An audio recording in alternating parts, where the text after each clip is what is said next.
नमस्कार मित्रों, मैं सुनील सिंह चौहान आपके अपने चैनल सूर्यवंशम ज्ञान सागर में आपका स्वागत करता हूं, अभिनंदन करता हूं। और आइए देखते हैं महत्वपूर्ण प्रश्न।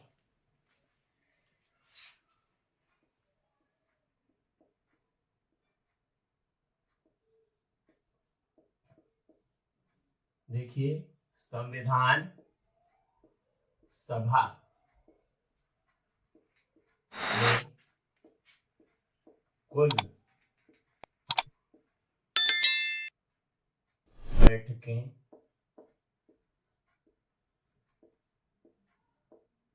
हुई थी,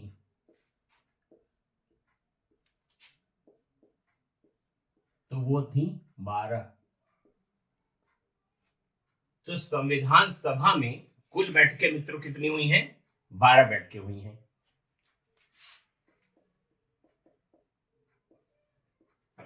संविधान सभा संविधान सभा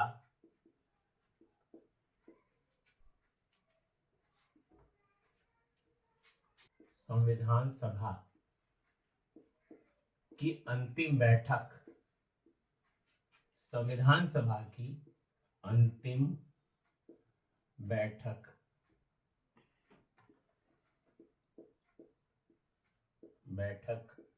हुई, तो ये मित्रों हुई थी 24 जनवरी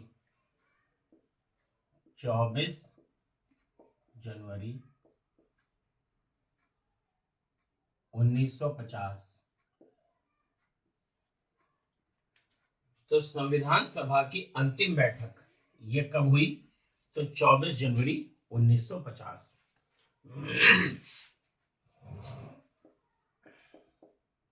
अब देखिए, वायसराय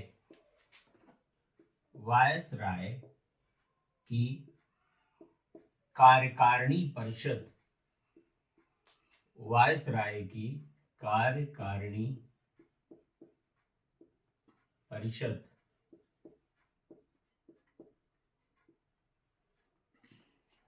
वायसराय की कार्यकारी परिषद में सर्वप्रथम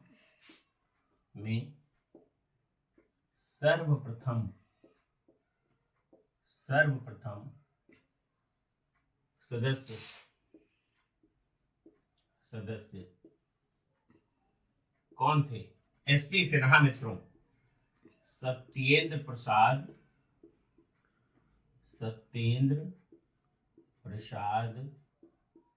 सिन्हा सत्येंद्र प्रसाद सिन्हा भारत में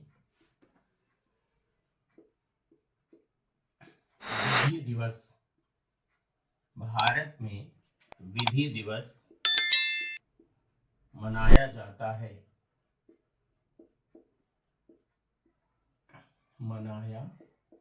है। तो ये है आपका मित्रों 26 नवंबर 26 नवंबर भारत में विधि दिवस। देखिए, 26 नवंबर 1949 को हमारा संविधान सभा ने अंगीकृत किया था। इसीलिए 26 नवंबर को भारत में विधि दिवस मनाया जाता है। जरा ध्यान दें, संविधान सभा में कुल बैठकें कितनी हुई थी? तो 12 बैठकें हुई थी। संविधान सभा की अंतिम बैठक कब हुई? 24 जनवरी 1950 को। ये डेट पूछी जाती है। वायसराय की कार्यकारिणी परिषद में सर्वप्रथम सदस्य कौन थे? तो एसपी सिन्हा या सत्येंद्र प्रसाद सिन्हा। भारत में विधि दिवस कब मनाया जाता है? तो मित्रों मनाया जाता है 26 नवंबर को। देखिए मित्रों, हम आपके लिए महत्वपूर्ण प्रश्नों की जो सीरीज ला रहे हैं उसमें समीक्षा अधिकारी, सहायक समीक्षा अधिकारी, LTJIC, UPPCS 2024 और IAS 2024 की परीक्षाएं शामिल हैं। और राज करो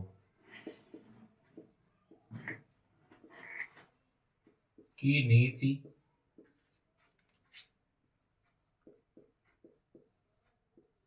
को अपनाया गया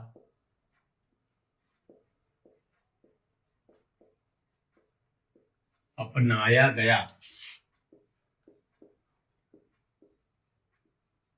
1909 के अधिनियम 1909 के अधिनियम।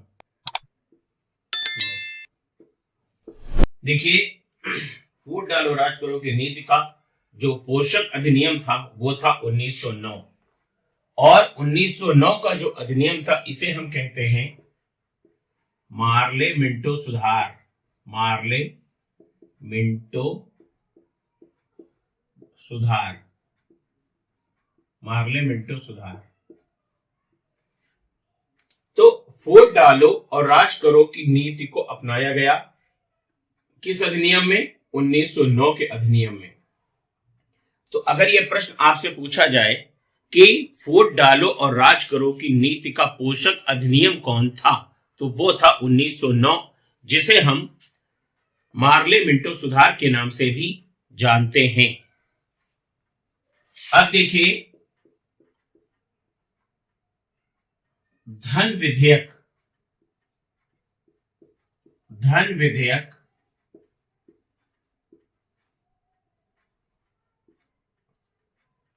की परिभाषा। धन विधेयक की परिभाषा दी गई है। धन विधेयक की परिभाषा दी गई है संविधान के अनुच्छेद 110 में। तो धन विधेयक की परिभाषा कहां है? अनुच्छेद 110। देखिए, कोई विधेयक धन विधेयक है या नहीं, इसका निर्णय लोकसभा अध्यक्ष करेंगे। कोई विधेयक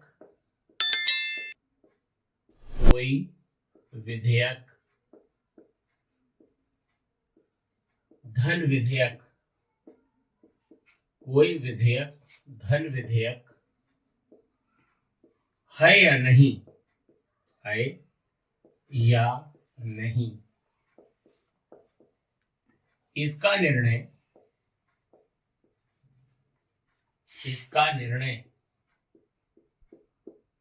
करेंगे लोकसभा अध्यक्ष। लोकसभा अध्यक्ष। देखिए, अगर ये बात संसद की होती है तो वहां पर लोकसभा अध्यक्ष इसका निर्णय करेंगे कि कोई विधेयक धन विधेयक है या नहीं। लेकिन अगर यही बात राज्य विधानमंडल में होगी, अगर यही बात विधानसभा की होगी, विधानसभा में, तो उसका निर्णय कौन करेगा? विधानसभा अध्यक्ष। विधानसभा अध्यक्ष। अगर राज्यों के संदर्भ में यही बात पूछी जाएगी कि धन विधेयक है या नहीं, इसका निर्णय कौन करेगा? तो विधानसभा अध्यक्ष करेंगे। लेकिन अगर यही बात लोकसभा के संदर्भ में होगी या संसद के संदर्भ में होगी, केंद्र के संबंध में, तो वहां पर लोकसभा अध्यक्ष इसका निर्णय करेंगे। देखिए, 29 अगस्त 1947 1947 इस तारीख को प्रारूप समिति का गठन किया गया था। प्रारूप समिति का गठन किया गया था।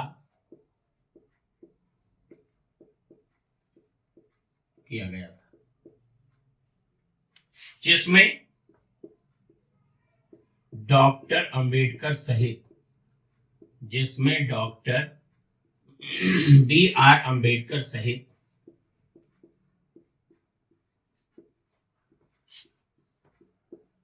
ये तो अध्यक्ष थे, डॉक्टर अंबेडकर सहित कुल 7 सदस्य थे। कुल 7 सदस्य थे।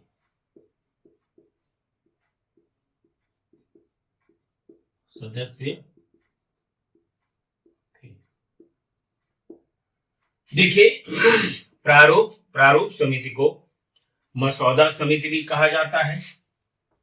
मसौदा समिति, मसौदा समिति, पांडुलेखन समिति, पांडुलेखन समिति, या ड्राफ्टिंग कमेटी। इंग्लिश में ड्राफ्टिंग कमेटी ही होगा। तो 29 अगस्त 1947 प्रारूप समिति का गठन किया गया, जिसके अध्यक्ष थे डॉक्टर बी.आर. अम्बेडकर और कुल सदस्यों की संख्या थी 7। मुस्लिम समुदाय के लिए पहली बार पृथक निर्वाचन, मुस्लिम समुदाय के लिए पहली बार पृथक निर्वाचन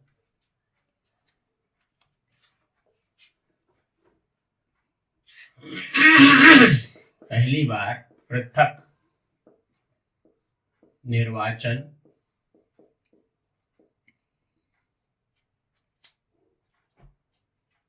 या पृथक प्रतिनिधित्व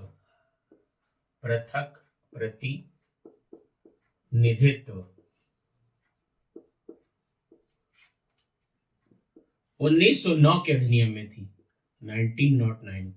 1909 के अधिनियम में थी।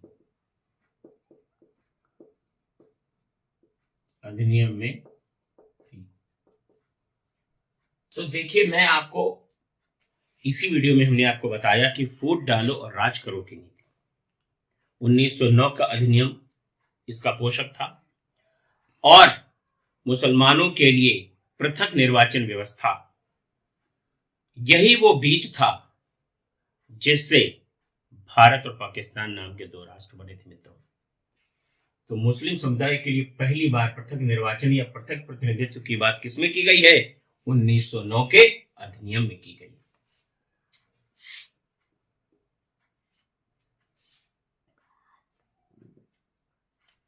देखिए, संविधान सभा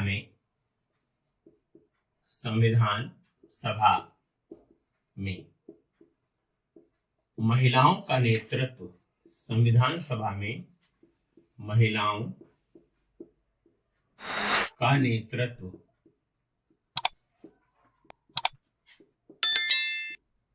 किया था दुर्गाबाई देशमुख ने। दुर्गाबाई देशमुख। तो संविधान सभा में महिलाओं का नेतृत्व किसने किया? दुर्गाबाई देशमुख ने किया था। देखिए, पक्षीपाद डेल्टा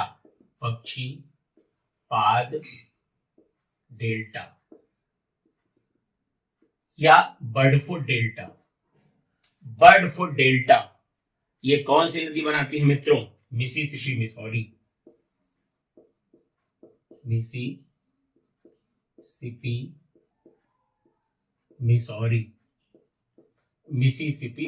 नदी। और ये मिसिसिपी मिसौरी नदी मित्रों कहां पर है? संयुक्त राज्य अमेरिका में, यूएसए। मित्रों, संयुक्त राज्य अमेरिका में है ये। अटाकामा मरुस्थल,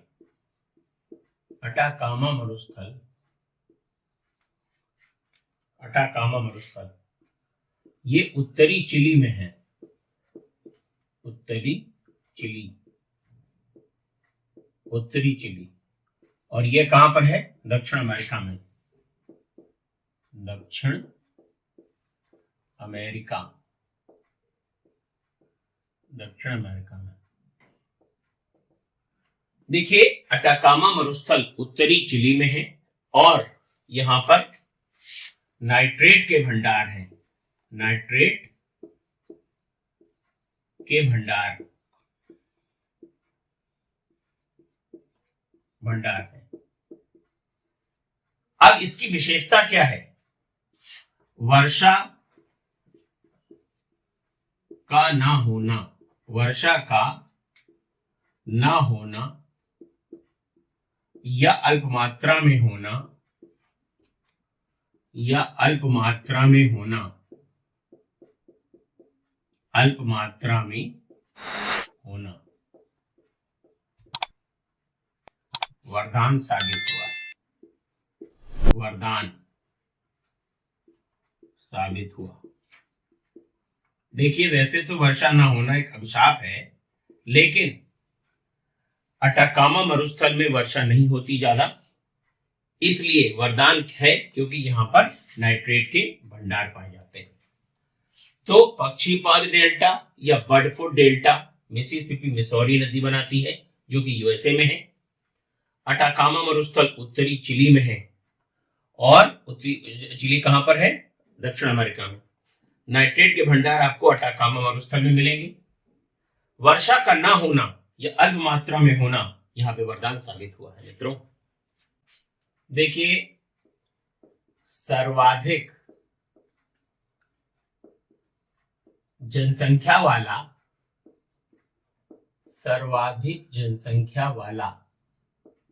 मरुस्थल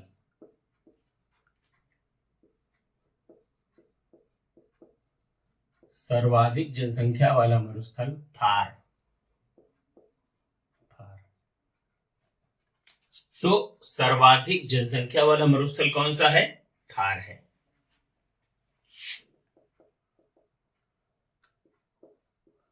विश्व में सबसे बड़ा मरुस्थल, विश्व में सबसे बड़ा मरुस्थल, तो ये मित्रों सहारा,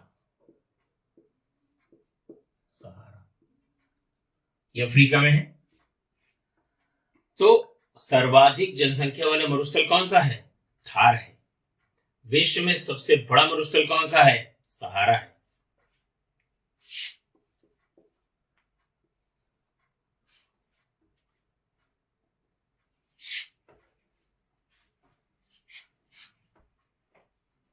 नाथुला दर्रा, नाथुला दर्रा सिक्किम में, नाथुला दर्रा सिक्किम में, भारत में।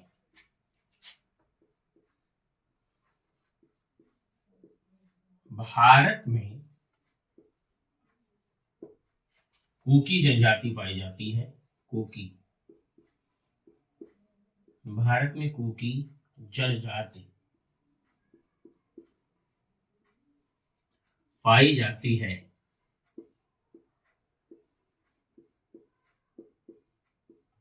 मणिपुर में, भारत में कुकी जनजाति जो पाई जाती है वो मणिपुर में पाई जाती है, मणिपुर में पाई जाती है। तो सर्वाधिक जनसंख्या वाला मरुस्थल मित्रों थार, विश्व में सबसे बड़ा मरुस्थल सहारा, नाथुला दर्रा कहां पर है? सिक्किम में है। भारत में कुकी जनजाति पाई जाती है कहां पर? मणिपुर में। देखिए देश के कुल क्षेत्रफल, देश के कुल क्षेत्रफल,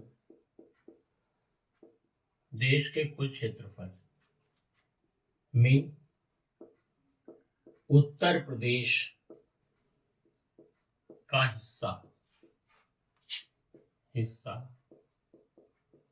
कितना है मित्रों? 7.3%। देखिए, देश का जो कुल क्षेत्रफल है, यानी भारत का जो कुल क्षेत्रफल है, उसमें से 7.3% हिस्सा जो है वो उत्तर प्रदेश का है। ये इस तरीके से, तो ये भारत के कुल क्षेत्रफल में उत्तर प्रदेश का क्षेत्रफल अगर निकाला जाएगा तो 7.3%। सर्वाधिक जनसंख्या वाला राज्य, सर्वाधिक जनसंख्या वाला राज्य, तो ये आपका उत्तर प्रदेश, जिसको योगी जी ने बना दिया है उत्तम प्रदेश। अब आता है प्रश्न, सर्वाधिक ग्रामीण जनसंख्या वाला प्रदेश, सर्वाधिक ग्रामीण जनसंख्या वाला प्रदेश, तो ये है आपका उत्तर प्रदेश। और सर्वाधिक नगरीय जनसंख्या वाला, सर्वाधिक नगरीय जनसंख्या,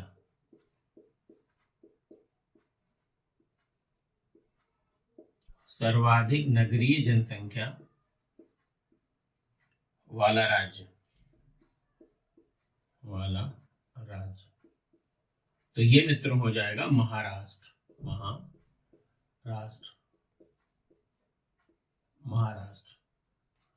तो देखिए, ध्यान दीजिएगा, सर्वाधिक जनसंख्या वाला राज्य उत्तर प्रदेश, सर्वाधिक ग्रामीण जनसंख्या वाला प्रदेश उत्तर प्रदेश, सर्वाधिक नगरीय जनसंख्या वाला राज्य महाराष्ट्र। दश कुमार चरितम, दश कुमार चरितम, दश कुमार चरितम के लेखक दंडेन, दश कुमार चरितम दंडेन। प्रज्ञा पारमिता, प्रज्ञा पारमिता, नागार्जुन, प्रज्ञा पारमिता नागार्जुन की रचना। Rehla Ibn Battuta, Ibn Battuta,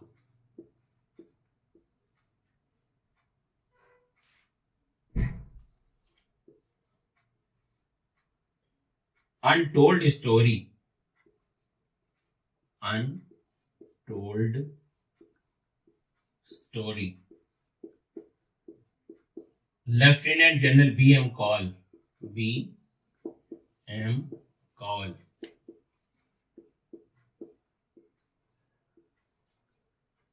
देखिए, दश कुमार चरितम के लेखक Dandi, Prajna Paramita Nagarjuna, Rehla Ibn Battuta, untold story, lieutenant general B.M. Kaul. देखिए मित्रों, LTGIC और समीक्षा अधिकारी के लिए और UPPCS 2024 के लिए जो महत्वपूर्ण प्रश्नों की एक सीरीज चल रही है, इसका आप लोग लाभ उठाइए।